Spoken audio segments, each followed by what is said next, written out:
13h30 à Kinshasa. Merci de la confiance que vous accordez à la radio-télévision nationale congolaise. Mesdames et messieurs, bonjour et bienvenue à cette édition de Midi Actualité, un journal que nous présentons à deux avec Diane Balaka.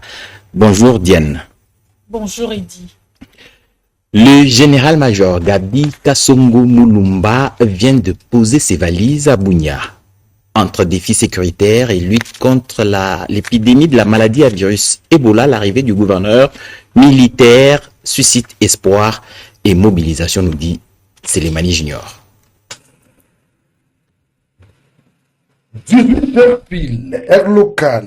L'avion transportant le général-major Gabi Kasongo Mulumba se pose sur le tarmac de l'aéroport Murongo de Bunia. Au bas de la passerelle, le membre du comité provincial de sécurité l'attendent pour un accueil solennel, suivi immédiatement de son air militaire.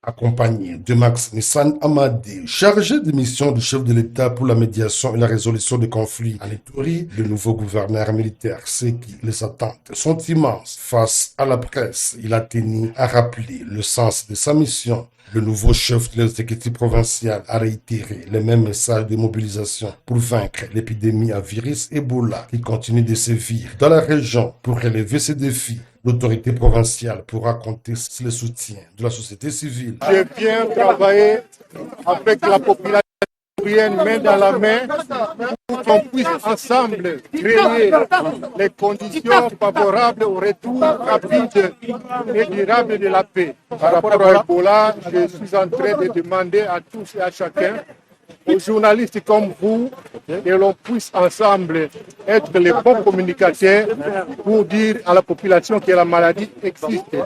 Cela va aller avec la sensibilisation de la population. Plusieurs habitants ont fait le déplacement pour l'accueillir.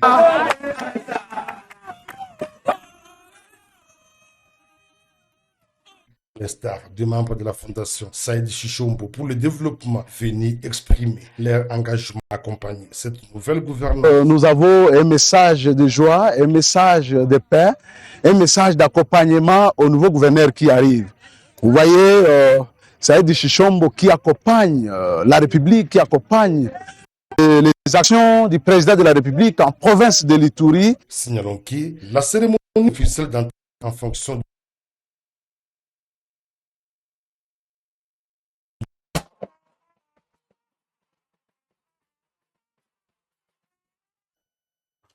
Courir pour faire reculer l'épidémie, c'est le défi lancé le week-end dernier par une association citoyenne dans les artères de Bunia, c'est dans la province de l'Ituri. Objectif, relancer d'urgence la vigilance face à la menace d'Ebola qui pèse toujours sur la province. Une démonstration des forces sportives qui intervient alors que le réseau de prise en charge médicale se déploie à travers toute la province de l'Ituri. Encore une fois de plus, c'est Sélémani Junior. Stop Ebola. Stop Ebola. Stop Ebola. En Ituri, deux structures socio-culturelles se mobilisent pour faire face à la menace de l'épidémie à virus d'Ebola. C'est le cas du club Bissona Bissou qui, à travers une marche de santé, a exprimé son engagement de sensibiliser la population sur le respect des mesures afin de couper la chaîne de contamination. Serge Dialar, le coordonnateur de cette association. On a sensibilisé la population en passant dans les deux communes de Bunia et commune Chari. Qu'ils sachent que cette maladie existe. Qu'ils sachent que cette maladie tue réellement. Nous, population, nous devons être aux aguets, rester vigilants, respecter des mesures préventives. Comme on dit, laver la main, lavez-les pour nous prévenir de cette maladie. Quand on parle de distanciation, évitons les contacts, éviter la plus forte encore de manipuler des cadavres, des us et coutumes qui doivent nous rester maintenant pour marcher dans les normes. C'est nous qui allons faire fuir la maladie, ce n'est pas la maladie qui va nous faire fuir. Agissons ensemble, c'est vaincre la maladie. Pour l'heure, plusieurs centres de traitement de cette maladie hémorragique ont ouvert leurs portes à travers la province, à l'instar de Bunia, Rwampara, Mungwalu et Nyakunde, ainsi qu'à Sota, dans le territoire du Rumo. Nous restons dans la région. Le président de l'Assemblée provinciale du Haut-Tuélé, l'honorable Justin Zambandenzou, est en campagne de sensibilisation contre cette maladie à virus Ebola. Dimanche 14 juin, il était à la paroisse Sainte-Anne. C'est un reportage de Charles Abanakielo à Séani. En marge de la solennité de la Sainte Trinité, la paroisse Sainte-Anne a reçu la visite inattendue du président de l'Assemblée provinciale du Haut-Tuélé, l'honorable Justin Zambandenzou, qui était accompagné du rapporteur de l'organe délibérant, Maître Siouka Floribert Makofi, et de l'honorable caisseur François Azarokani. Prenant la parole devant les fidèles réunis, le président de l'Assemblée a d'abord abordé la situation sur la santé publique face à la menace de l'épidémie à virus Ebola. L'honorable président Zambandenzou Justin a insisté sur le respect strict des mesures d'hygiène édictées par le service sanitaire. Se laver régulièrement les mains avec du savon, observer la distanciation physique, éviter la consommation du gibier. Le second message du speaker a porté sur l'incursion récente des éléments ADF dans la province du Haut-Tuélé, qui a provoqué un afflux de déplacés vers la ville d'Issiro en martelant sur la solidarité. La maladie à virus Ebola s'est déclarée en Ituri voisin et ça tue. Voilà pourquoi nous demandons à toute la population du Haut-Tuélé de respecter les mesures barrières. Dans le Haut-Tuélé, nous n'avons pas la culture de la guerre. Le chef de l'État nous a envoyé ici beaucoup de militaires pour nous aider. Apportons notre collaboration à ces militaires en vue de bouter dehors l'ennemi. Message bien reçu par les fidèles de la paroisse Sainte-Anne qui ont manifesté leur adhésion par des cris et des applaudissements frénétiques.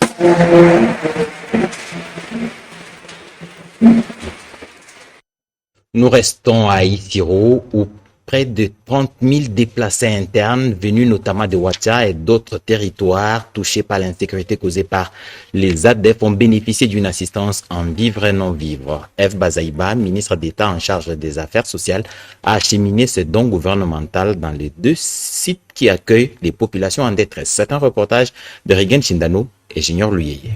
Ils sont originaires de Ouatta, Mumbere, Walikale et d'autres zones touchées par les exactions des ADF. Les déplacés internes installés à Magambe et Gossamou ont reçu une assistance en vivre et non-vivre.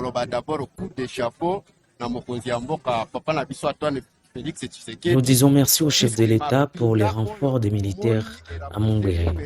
Surnommé Mama Songoli par la population, F. Bazaïba Massoudi, ministre d'État en charge des affaires sociales, action humanitaire et solidarité nationale, a remercié les présidents de la République et reconnaît la nécessité d'une urgence sanitaire. Grâce à l'appui sur instruction du commandant suprême, la réponse humanitaire est plus ou moins proportionnelle, mais il y a des éléments essentiels qui manquent, notamment les wash, techniquement, comme on le dit, l'eau, les latrines. Les latrines sont là, mais il faut les renforcer au vu du nombre de la population.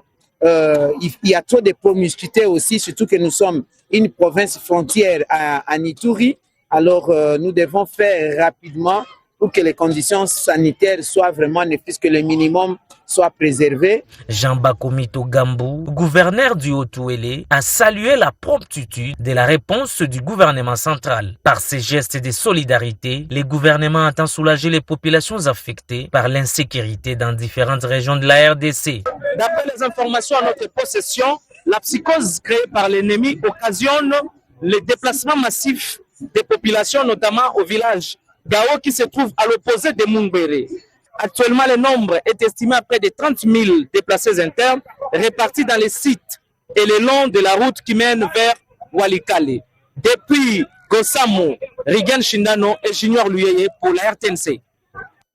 La République démocratique du Congo franchit une nouvelle étape dans la modernisation de son administration avec le lancement par le président de la République du RDC Pass. Cet identifiant numérique unique permettra aux citoyens, résidents et entreprises d'accéder plus facilement aux services numériques de l'État. C'est un reportage de Nono Manseko.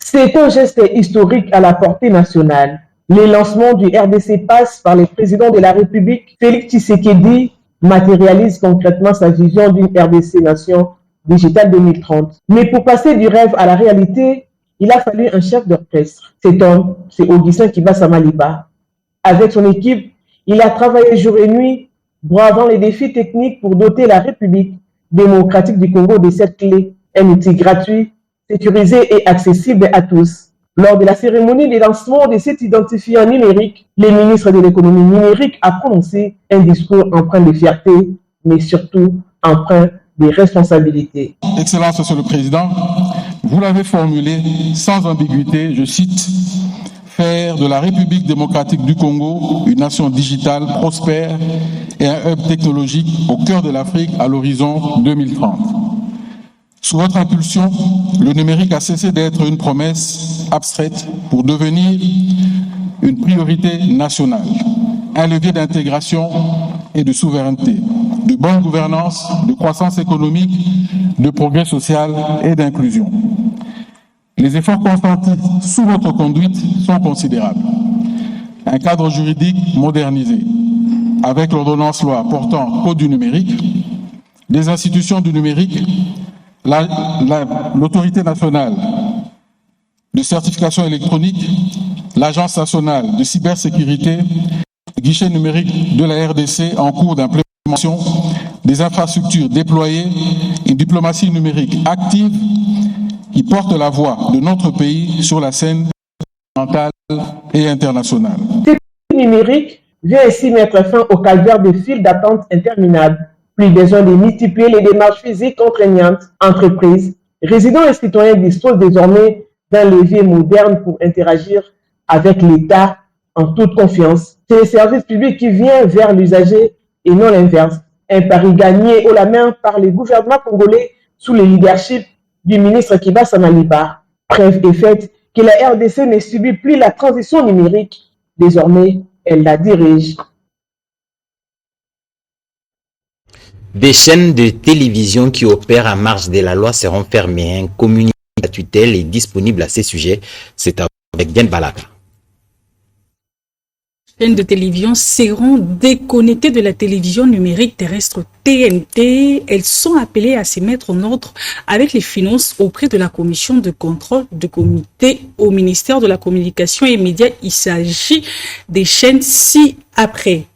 Antenne A, Arvinon, Blackstage TV, Baraka TV, Bossolo, BRT Africa, Canal CVV, Canal Mercure, CCL TV, CMB, Digi, Congo 26, Congo Web, Couleur TV, Crêpe, 29 TV, Direct TV, Egradi, Eru TV, Familia TV, Géopolis TV, Groupe Maluma, JMTV, Justia TV, Kilartus Mode, Kingdom Christian TV, Merge TV, Miel TV, Molière TV, Tingi TV, Numérica, Joey TV, Pareil à l'Aigle, Poule Nord, Pourem ou Bravo TV, Power Channel, Radio Télé Puissance ou RTP,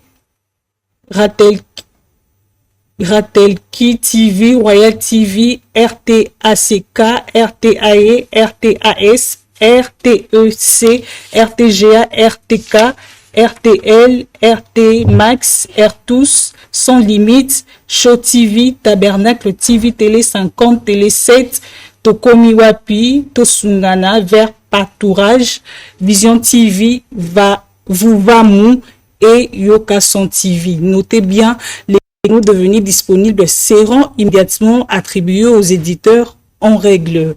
Fait à Kinshasa le 12 juin 2026, signé Nicolas Lianza, directeur de cabinet du ministre de la Communication et Médias, porte-parole du gouvernement. Malgré les mesures prises par les autorités compétentes à la suite des dénonciations sur l'insalubrité observée à son site de limiter la boulangerie dans d'autres communes de Kinshasa, une situation qui suscite des réactions notamment de la part de certains de ses anciens partenaires. Nathalie Moussungu pour les récits. La boulangerie Congo Pain, ancien nom appelé Papa Kouloutou, pourtant reconnu comme partenaire stratégique de la Midema, continue de faire fonctionner ses différents sites de la ville. Congo Pain Limité, Congo Pain Salongo, Congo Pain Lemba Terminus, Congo Pain Mokali 1 et 2, Congo Pain Quartier 3, Congo Pain Riflar, ainsi que Congo Pain Lemba. Au mépris le plus total de la loi de la République. Le site principal de cette entreprise, situé à la 15e rue Limité, a pourtant fait l'objet d'une mesure officielle de mise sous scellé par les autorités en raison de ses conditions d'insalubrité révoltantes. Contre toute attente et malgré les sanctions, ce site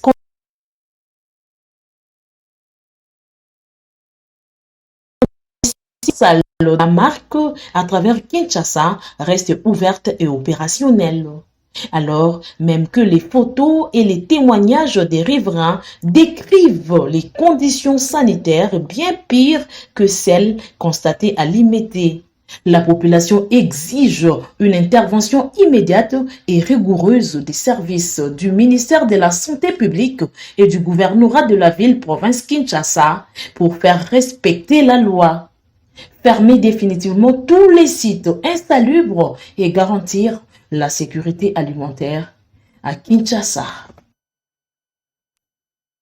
Dernière ligne droite avant la réouverture du marché central de Kinshasa pour s'assurer de l'état des infrastructures environnantes. Le gouverneur de la ville, Daniel Bumba, a effectué une visite d'inspection de travaux de voirie et d'assainissement entrepris autour de ces sites emblématiques de l'activité commerciale de la capitale. Les détails dans ces reportages de Serge Merlin et Jacques Mukembila.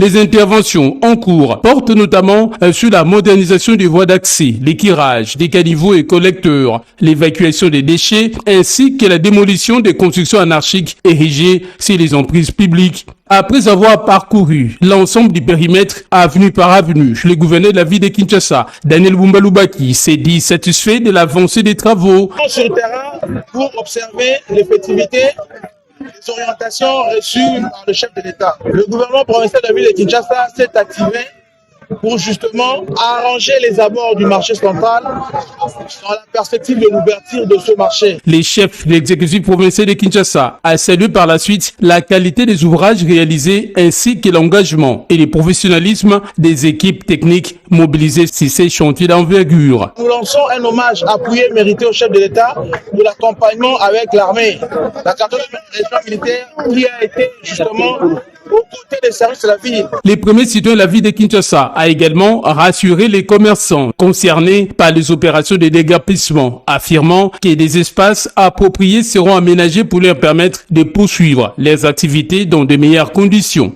Zando, c'est 10 000 étals. Le chef de l'État nous a promis de ne pas vous laisser. Il va nous donner un endroit d'abord plus sûr pour permettre à ce que votre travail puisse continuer. Cette descente du gouverneur de la ville de Kinshasa sur le terrain s'inscrit dans le cadre des suivis des travaux engagés afin d'offrir aux Kinoises et Kinois un environnement plus salubre, conformément aux orientations données par les présidents de la République, Félix Antoine Tshisekedi Tshilombo. Renforcer l'appropriation locale du processus de paix et la stabilisation, le programme de désarmement, démobilisation et relèvement communautaire et stabilisation a organisé un atelier communautaire à l'intention des autorités locales du territoire de Lubero au nord Kivu. Peggy Mukunda pour les reportages. Optimiser l'acceptation sociale des démobilisés et stimuler les relèvements économiques de bénéficiaires. Quelques recommandations formulées à l'issue de l'atelier communautaire de 2 jours organisé par l'antenne territoriale du PDDRCS à Lubero dans la province du Nord Kivu. Cette activité s'inscrit dans le cadre du projet de la paix au monde, exécuté avec l'appui du consortium Search for Common Ground et Benfance Congo. Cet atelier a offert une tribune aux communautés bénéficiaires pour évaluer sans détour la mise en œuvre du programme. Pour le chef d'antenne du PDDRCS à Lubero, Eric Massinda, cette évaluation directe par la base est indispensable pour ajuster les stratégies et renforcer l'efficacité globale du programme sur le terrain. Les autorités locales ont salué cette approche démocratique qui permet aux populations de donner leur avis et de construire des solutions durables. Identification de personnes physiques en RDC. 2 députés nationaux proposent un nouveau cadre légal. Les élus Vénonce Eyenga et Patrick Namaïziana ont déposé à l'Assemblée nationale une proposition de loi visant à encadrer l'identification des citoyens congolais et des étrangers résidant légalement dans les pays. Regardons. Plusieurs dossiers d'intérêt national ont été examinés par le député national le samedi 13 juin 2026. Au menu des travaux, le contrôle de l'action gouvernementale, la prorogation de l'état de siège dans le Nord Kivu et l'Ituri, ainsi que la proposition de loi sur la recherche scientifique et technologique. Après l'ouverture de la séance par le président de l'Assemblée nationale, Eneboje Sangara, les travaux ont été poursuivis sous la conduite du premier vice-président Isaac Jean-Claude Chilumbai. Dans le cadre du contrôle parlementaire, le vice-premier ministre en charge de la fonction publique, Jean-Pierre Liaou, a répondu aux préoccupations des députés nationaux sur les effectifs des agents publics, la masse salariale et la gestion des matricules. L'administration publique congolaise que nous avons trouvée était dans un état de profond désordre. Donc, si ce n'est pas heureux, si c'est ces collaborateurs qui sont en train de faire, il doit corriger. Mais ce qui est vrai, je suis fier parce que j'ai parlé de fonctionnaires. Et surtout, les fonctionnaires de la province de Ubangi, le VPM de la fonction publique a présenté les réformes engagées pour assainir l'administration publique, notamment l'identification des agents fictifs et les opérations de contrôle dans plusieurs provinces. La plénière a également adopté les projets de loi portant prorogation de l'état de siège avec 381 voix pour sur 386 votants. Enfin, les élus ont poursuivi l'examen de la proposition de loi sur la recherche scientifique et technologique, un texte qui ambitionne de renforcer la place de la RDC dans les domaines scientifiques, technologiques et de l'innovation. La commission compétente dispose de 24 heures pour le toilettage technique du texte avant la poursuite de la procédure législative. La préservation des archives constitue un enjeu majeur pour la sauvegarde de la mémoire collective. Cette thématique a été au centre d'une conférence organisée à Kinshasa par Jean-Paul Nenga, président de l'association des archivistes professionnels du Congo, autour du thème « Les archives pour la justice, les droits, la mémoire et l'avenir ». Rodé Panda pour le reportage.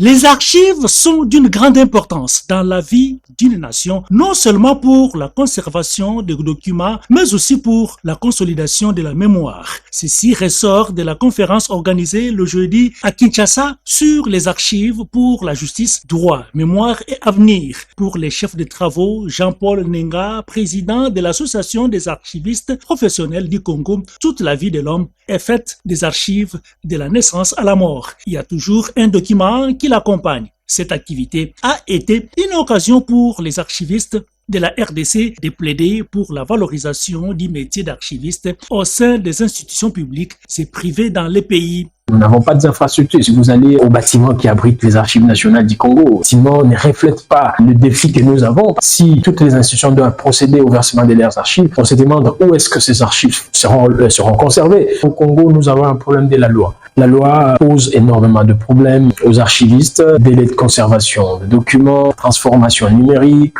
le statut du personnel archiviste. Les participants à cette matinée scientifique ont été outillés sur l'apport de l'informatique dans la numérisation des documents, les cadres légaux sur les archives, la problématique de la formation et bien d'autres sujets. Cette conférence a été sanctionnée par la remise d'un diplôme de mérite civique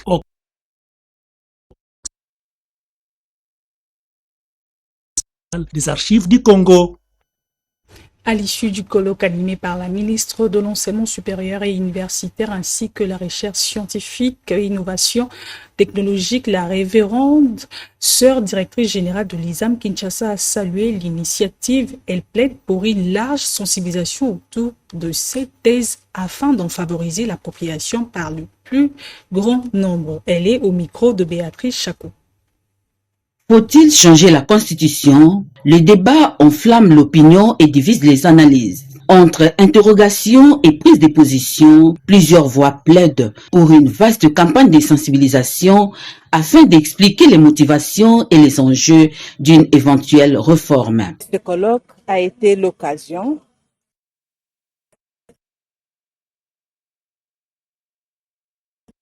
autour de la question de la révision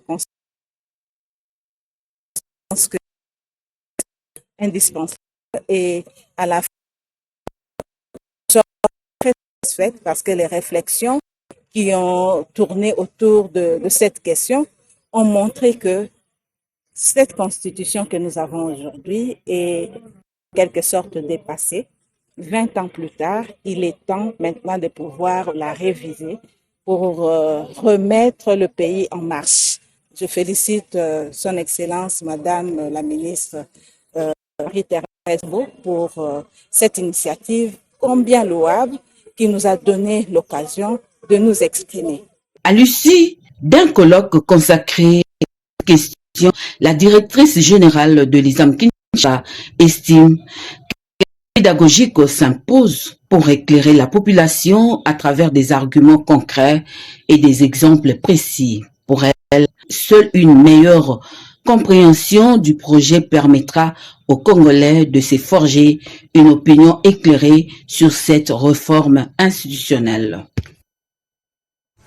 La campagne de sensibilisation autour du projet de révision de la Constitution s'est poursuivie dans le Haut-Katanga. Le gouverneur de province ainsi que les rapporteurs de l'Assemblée provinciale ont effectivement séjourné à Kasumbalesa et à Kombov pour mobiliser la population et l'inviter à adhérer à cette démarche de réforme constitutionnelle. Ricardo Bambeka pour le reportage. La RDEV muscle sa mobilisation politique en campagne de sensibilisation sur le changement de la Constitution. À Kapolo Égard, le nouveau secrétaire interfédéral du parti, l'honorable Samuel Kilolo Yumba, a appelé les militants à resserrer les rangs autour de et à soutenir la vision du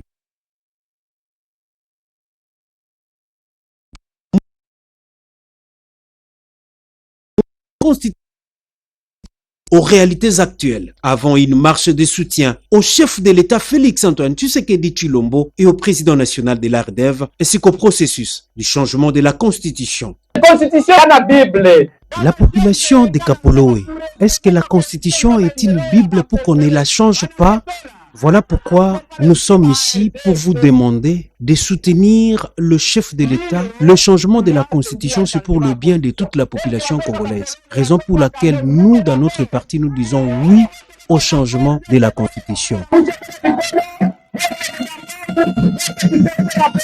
Une démonstration de force qui marque la poursuite de la campagne du parti dans le Haut-Katanga. La suite de l'actualité avec Edith Chala.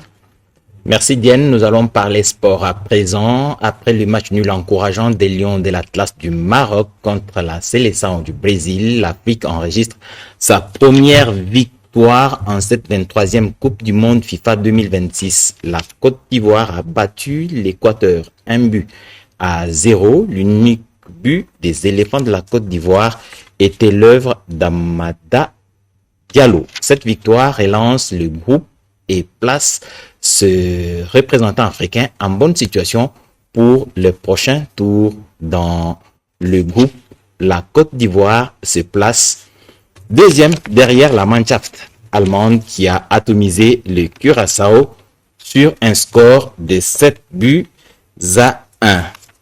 Dans un autre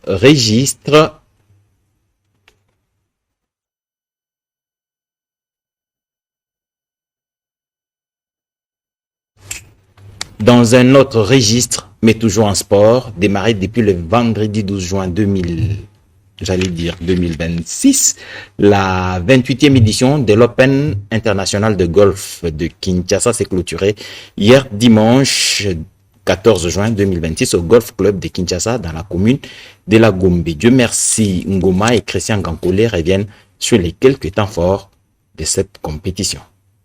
3 jours ont suffi pour l'organisation de la 28e édition de l'Open international de golf de Kinshasa, tenu sur les greens du mythique golf de Kinshasa. Cet événement majeur a rassemblé près de 150 golfeurs mêlant talents locaux et compétiteurs venant des divers horizons, parmi lesquels le ministre de la Communication et Médias, Patrick Mouyaya Katemboui, évoluant dans la catégorie des pros, qui a donné quelques coups d'éclat. Beston Chinsele, président de la Fédération congolaise de golf, très satisfait de la tenue de cette édition, s'exprime. Tous ont pu passer un tournoi merveilleux qui a tenu toutes ses promesses et aujourd'hui nous espérons voir des grands champions qui vont recevoir leur coupe. Je suis honoré de pouvoir jouer régulièrement avec lui parce que c'est un très très grand joueur. J'en profite pour remercier le président de la République qui nous soutient, le ministère de Sport qui nous soutient aussi et toutes les autorités. Donc c'est une très grande satisfaction pour nous d'avoir cet accompagnement. Ce 28e Open international de golf de Kinshasa a été clôturé par une prestigieuse cérémonie des remises des trophées aux méritants. C'est sur ces belles images du golf que nous terminons ce journal. Il ne nous reste plus qu'à vous dire merci de nous avoir suivis et bonne suite des programmes de la télévision nationale.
RTNC.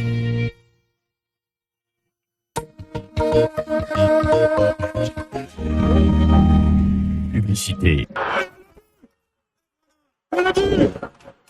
Historique de la République démocratique du Congo. La Coupe du Monde 2026 arrive. Du 11 juin au 19 juillet, ne manque rien du grand retour sur la scène mondiale des Léopards. Quand RTC vibre, RTNC diffuse. C'est l'opportunité de l'année pour booster votre visibilité. Télévision, radio, digital, habillage événementiel, fan zone. Soyez au cœur de l'action. Faites rayonner votre marque pendant la plus grande messe sportive de la planète. Coupe du Monde 2026 sur la RTNC. Le monde joue. Le Congo vibre. Au rythme des léopards. RTNC, diffuseur officiel. Aujourd'hui, plus que jamais, l'inspection générale des finances se dresse comme la meilleure ligne de défense des fonds et des biens publics en RDC. Fini le temps où l'on se contentait de réparer après les dégâts. Désormais, place au contrôle systémique. Le contrôle systémique, le nouveau mode de surveillance intelligent et permanent du flux financier public en RDC. Une nouvelle vision de son excellence, Félix Antoine Tshisekedi, chef de l'État, autour de la bonne gouvernance. Le système de collecte et de gestion des recettes de l'État et bien plus les nouvelles procédures de dépenses de fonds publics, un cheval de bataille de l'IGF. Il s'agit de la mise en place, en amont, d'un système de détection des défaillances avant la production des effets financiers négatifs. Le contrôle systémique sécurise la collecte, la gestion et l'utilisation des fonds de l'État. Un objectif clair, mettre un terme aux détournements causés par les failles du système et attaquer la corruption à sa racine. Gestionnaires publics, vous êtes les premiers acteurs de cette nouvelle ère de gouvernance. Encadre, responsabilise. Plus de traçabilité, plus de transparence, plus de rigueur pour des finances publiques au service du développement. Le contrôle systémique de l'IGF, ce n'est pas une sanction, c'est une protection pour l'État, une sécurité pour les gestionnaires intègres et un espoir pour la nation. Désormais, en République démocratique du Congo, chaque franc public compte. Chaque décision de gestion engage l'avenir de toute une nation.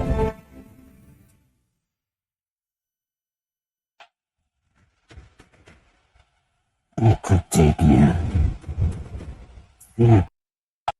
Sur le fleuve, le souffle des géants sont élevés en bas.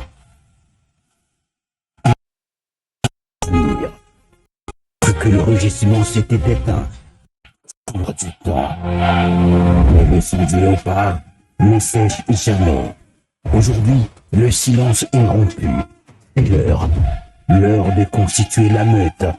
Oublions nos noms, oublions nos villes, mais formons qu'un seul corps, une seule âme, de Kinshasa à Houston, de Goma à Atlanta. Le monde va comprendre que quand un Congolais se lève, c'est tout un peuple qui marche. Le 17 juin, le Portugal sera. Le 24 juin, la Colombie verra. Le 28 juin, l'Ouzbékistan tremblera. Ils ne jouent pas contre 11 hommes. Ils font face à plus de 100 millions de cœurs.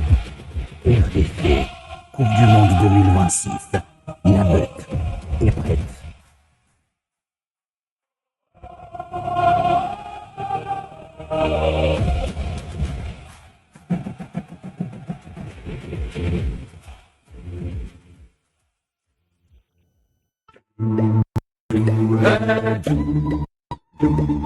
C'est ici où commence votre périple, à la rencontre d'inédits. Ici, on l'accorde à tous nos clients selon leurs préférences. Un lieu où l'on consacre toute l'attention à votre bien-être. On ne présente pas seulement le confort, on l'offre de la plus belle des manières. C'est ici le meilleur lieu de repos et de séjour dans nos chambres spacieuses avec une wifi.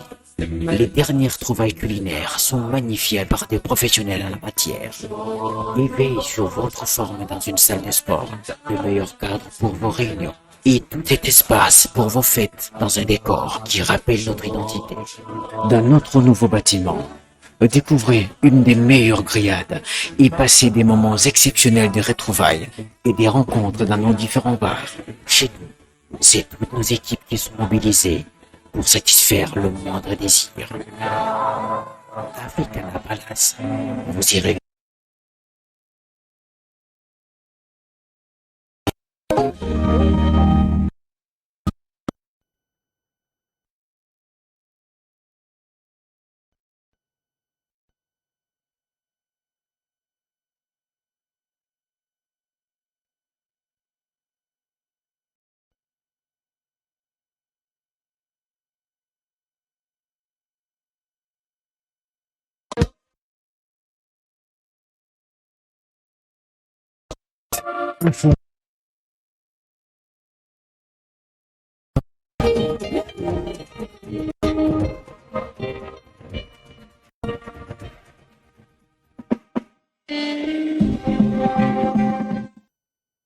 Nakusalimu mpendwa mtazamaji wa RTNC, karibuni kwa taarifa yetu ya habari katika lugha tukufu na bora la Kiswahili. Tufungue ukurasa wetu wa habari na habari hii tuseme kwamba muungano kutetea haki za Kongomani kuhusu uzalishaji wa madini nchini Jamhuri ya Kidemokrasia ya Kongo uliandaa mjadala ndani ya chumba cha mikutano cha Henri Decoeur ya mengi kuhusu mkataba wa madini uliosainiwa kati